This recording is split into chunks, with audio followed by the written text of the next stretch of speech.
Hi hello guys, welcome back to Aadya colourful. ನಾನು Suma. Friends, ಇವತ್ತಿನ ವಿಡಿಯೋದಲ್ಲಿ ಒಂದು ಸ್ನ್ಯಾಕ್ಸ್ ರೆಸಿಪಿನ ನಿಮ್ಮ ಜೊತೆ ಶೇರ್ ಮಾಡ್ಕೊಳ್ತಾ ಇದ್ದೀನಿ. ಖಂಡಿತವಾಗ್ಲೂ ತುಂಬಾ ರುಚಿಯಾಗಿರುವಂಥ ಒಂದು ವಡಾ ರೆಸಿಪಿನ ಶೇರ್ ಮಾಡ್ತಾ ಇದ್ದೀನಿ. ಯಾವುದೇ ಕಾಳು ಬೇಳೆ ನೆನೆಸದೆ ರುಬ್ಬದೆ ದಿಢೀರ್ ಮೆದು ವಡೆನ ತಯಾರಿಸುವಂಥ ಒಂದು ಸುಲಭ ವಿಧಾನವನ್ನು ತಿಳಿಸ್ಕೊಡ್ತಾ ಇದ್ದೀನಿ. ತುಂಬಾ ಕ್ರಿಸ್ಪಿಯಾಗಿರುವಂಥ ಒಂದು ಈಸಿಯಾಗಿರುವಂಥ ಒಂದು ರೆಸಿಪಿ ಇದು. ಸೊ ಖಂಡಿತವಾಗ್ಲೂ ಒಮ್ಮೆ ತಯಾರಿಸಿ ಹೇಗೆ ಬಂತು ಅಂತ ತಪ್ಪದೆ ಕಾಮೆಂಟ್ ಸೆಕ್ಷನಲ್ಲಿ ತಿಳಿಸಿ ಫ್ರೆಂಡ್ಸ್. ಓಕೆ, ಈ ಒಂದು ವಡೆಯನ್ನು ತಯಾರಿಸೋದಕ್ಕೆ ಮೊದಲನೇದಾಗಿ ಒಂದು ಬೇಯಿಸಿರುವಂಥ ಆಲೂಗೆಡ್ಡೆಯನ್ನು ತಗೊಳ್ತಾ ಇದ್ದೀನಿ.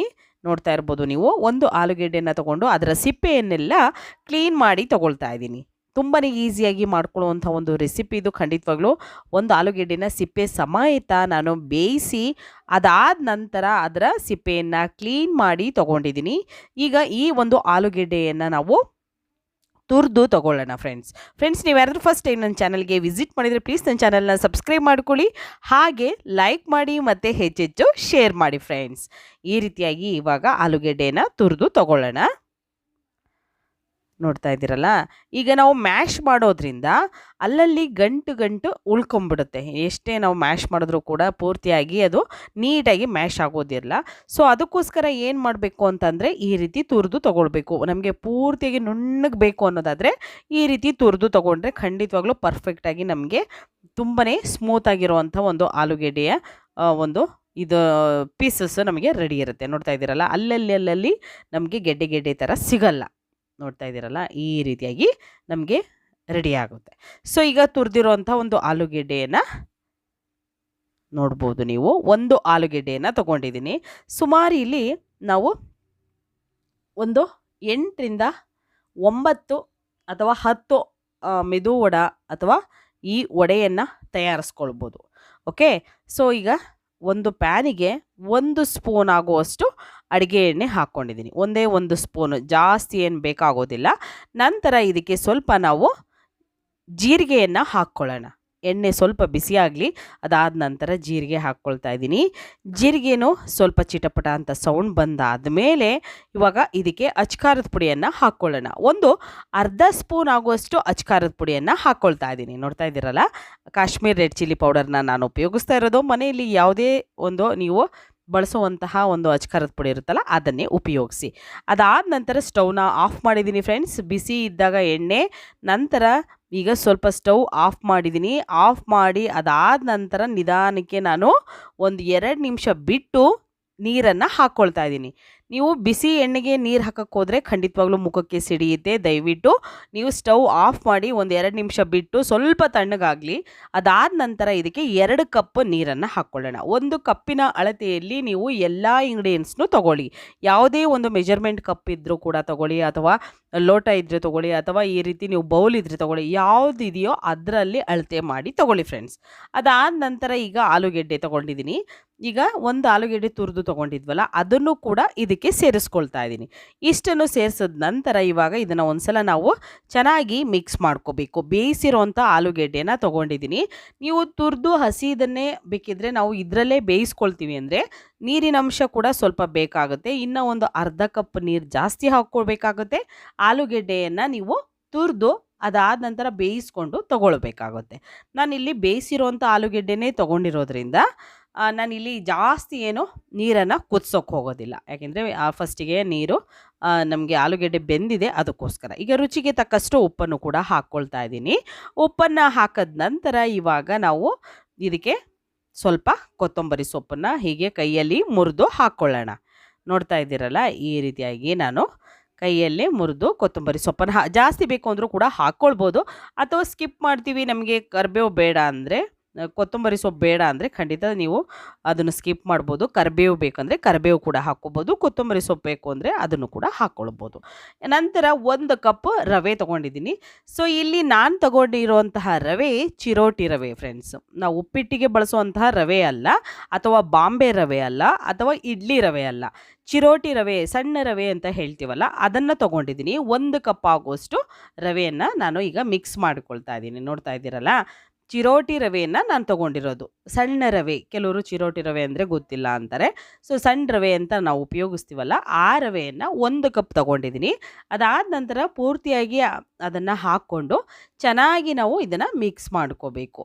ನಮಗೆ ಇದು ನಾವು ಇಟ್ಟಿರುವಂತಹ ಪಾತ್ರೆಯ ತಳ ಬಿಡ್ತಾ ಇರಬೇಕು ರವೆ ನೋಡಿ ಈ ರೀತಿಯಾಗಿ. ಇದಕ್ಕೆ ಎಣ್ಣೆ ಏನು ಕೂಡ ಬೇಕಾಗೋದಿಲ್ಲ, ಇಷ್ಟೇ ಸಾಕಾಗುತ್ತೆ. ನೋಡ್ತಾ ಇದ್ದೀರಲ್ಲ, ಈಗ ಇದು ಕರೆಕ್ಟಾಗಿ ಆಗಿದೆ ಅಂತ. ಸ್ವಲ್ಪ ಇದನ್ನು ತಣ್ಣಗಾಗೋದಕ್ಕೆ ಬಿಡೋಣ. ನಾವು ಪ್ಯಾನಲ್ಲೇ ಬಿಟ್ಟರೆ ಬೇಗ ತಣ್ಣಗಾಗೋದಿಲ್ಲ, ಅದಕ್ಕೆ ಒಂದು ಬೌಲಿಗೆ ಹಾಕಿ ಇದನ್ನು ನಾನು ಬಿಡ್ತಾ ಇದ್ದೀನಿ ತಣ್ಣಗಾಗಲಿ ಸ್ವಲ್ಪ. ಇವಾಗ ಇದನ್ನು ಸ್ವಲ್ಪ ತಣ್ಣಗಾಗೋದಕ್ಕೆ ಬಿಡೋಣ ಪೂರ್ತಿಯಾಗಿ. ಅಂದರೆ ಸ್ವಲ್ಪ ಮುಟ್ಟೋ ಹಾಗೆ ನಮಗೆ ತಣ್ಣಗಾದರೆ ಸಾಕು. ನೋಡಿ ಸ್ವಲ್ಪ ಕೈಗೆ ಎಣ್ಣೆ ತೊಗೊಂಡಿದ್ದೀನಿ. ಈಗ ಇದನ್ನು ನಾದ್ಕೊಳ್ಳೋಣ, ಒಂದು 2 ಸೆಕೆಂಡ್ವರೆಗೂ ಇದನ್ನು ನಾದ್ಕೊಳ್ಳೋಣ. ಜಾಸ್ತಿ ಏನು ಟೈಮ್ ತೊಗೊಳ್ಳೋದಿಲ್ಲ. ತುಂಬಾ ಬೇಗ ಮಾಡುವಂಥ, ರುಚಿಯಾಗಿರುವಂಥ, ಈಸಿಯಾಗಿರುವಂಥ ಒಂದು ಸೂಜಿ ವಡಾ ರೆಸಿಪಿ ಅಂತಲೇ ಹೇಳ್ಬೋದು.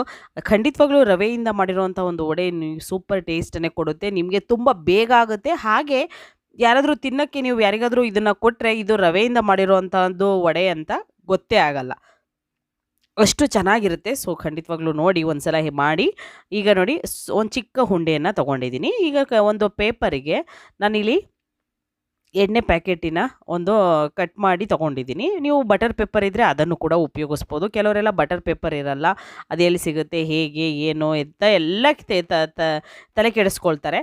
ಅದಕ್ಕೋಸ್ಕರ ಏನು ಮಾಡೋದು ಅಂತ ನಾನು ಈಗ ಒಂದು ಈ ಥರದ ಪೇಪರ್ನ ತೊಗೊಂಡಿದ್ದೀನಿ. ಎಣ್ಣೆ ಪ್ಯಾಕೆಟನ್ನು ಕಟ್ ಮಾಡಿ ಅದರಲ್ಲಿ ಈ ಥರ ನೀವು ಬೇಕಿದ್ರೆ ಇಟ್ಟು ಕೂಡ ಹೀಗೆ ವಡೆಯನ್ನು ರೆಡಿ ಮಾಡ್ಕೋಬೋದು, ಅಥವಾ ಕೈಯಲ್ಲೇ ಮಾಡ್ಕೋಬೋದು. ಯಾವುದೇ ಪೇಪರ್ ಕೂಡ ಬೇಕಾಗೋದಿಲ್ಲ. ಕೈಗೆ ಸ್ವಲ್ಪ ಎಣ್ಣೆಯನ್ನು ಗ್ರೀಸ್ ಮಾಡಿಬಿಟ್ಟು ಅದಾದ ನಂತರ ನೋಡಿ ಈ ರೀತಿಯಾಗಿ ಮಾಡಿಬಿಟ್ಟು ನಾವಿವಾಗ ಮಧ್ಯದಲ್ಲಿ ಒಂದು ಚಿಕ್ಕ ಹೋಲನ್ನು ಮಾಡ್ಕೊಳ್ಳೋಣ. ಹೀಗೆ ಮಾಡಿಕೊಂಡ್ರೆ ನಮಗೆ ನೋಡಿದ್ರಲ್ಲ, ಈ ರೀತಿಯಾಗಿ ಮಾಡಿಕೊಂಡ್ರೆ ನಮಗೆ ವಡೆ ರೆಡಿ ಆಗುತ್ತೆ. ತುಂಬಾ ಈಸಿಯಾಗಿ ಮಾಡುವಂಥ ಒಂದು ರವಾ ವಡಾ ರೆಸಿಪಿ. ಸೊ ಖಂಡಿತವಾಗ್ಲೂ ಈ ರೀತಿಯಾಗಿ ಈಗ ವಡೆಗಳನ್ನೆಲ್ಲ ತಯಾರಿಸಿ ಒಂದು ತಟ್ಟೆಗೆ ತೆಗೆದಿಟ್ಕೊಂಡಿದ್ದೀನಿ. ಎಣ್ಣೆ ಕಾಯೋದಕ್ಕೆ ಇಟ್ಟಿದೆ. ಮೀಡಿಯಮಾಗಿ ಎಣ್ಣೆ ಕಾದ ನಂತರ ಒಂದೊಂದಾಗಿ ನಾವು ವಡೆಗಳನ್ನು ಹಾಕಿ ಇದನ್ನು ಫ್ರೈ ಮಾಡ್ಕೊಳ್ಳೋಣ. ಸೊ ಖಂಡಿತವಾಗ್ಲೂ ತುಂಬ ಟೇಸ್ಟಿಯಾಗಿ ಆಗುತ್ತೆ ಈ ಒಂದು ರೆಸಿಪಿ. ನೋಡಿ ಈಗ ಸ್ವಲ್ಪ ದೂರ ನಾವು ಹಾಕ್ಕೊಳ್ಳೋಣ. ಕೆಲವರೆಲ್ಲ ನನಗೆ ಕಾಮೆಂಟ್ ಸೆಕ್ಷನಲ್ಲಿ ಕಳಿಸ್ತಾ ಇದ್ರು, ಮೇಡಮ್ ನಾವು ರವೆ ವಡೆ ಮಾಡಬೇಕಾದ್ರೆ ಎಣ್ಣೆಯಲ್ಲಿ ಕರಗೋಗ್ಬಿಡುತ್ತೆ, ಹಾಕಿದ್ರೆ ಎಣ್ಣೆಯಲ್ಲಿ ಹಾಗೆ ಎಲ್ಲ ರವೆ ಬಿಟ್ಕೊಂಡ್ಬಿಡುತ್ತೆ ಅಂತ. ಖಂಡಿತವಾಗ್ಲೂ ಹಾಗಾಗೋದಿಲ್ಲ.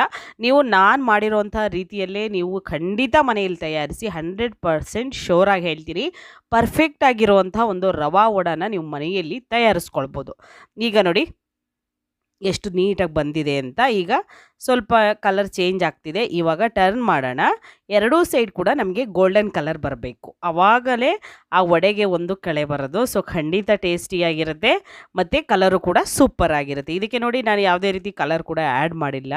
ನೋಡಿ ಎಷ್ಟು ಚೆನ್ನಾಗಿ ಬರ್ತಾ ಇದೆ ಅಂತ. ಈಗ ನೋಡಿ ಆಗಿದೆ, ಆಲ್ಮೋಸ್ಟ್ ಆಲ್ ಆಗಿದೆ. ಇವಾಗ ಒಂದು ಟಿಶ್ಯೂಗೆ ತೆಗೆದಿಟ್ಕೊಳ್ಳೋಣ.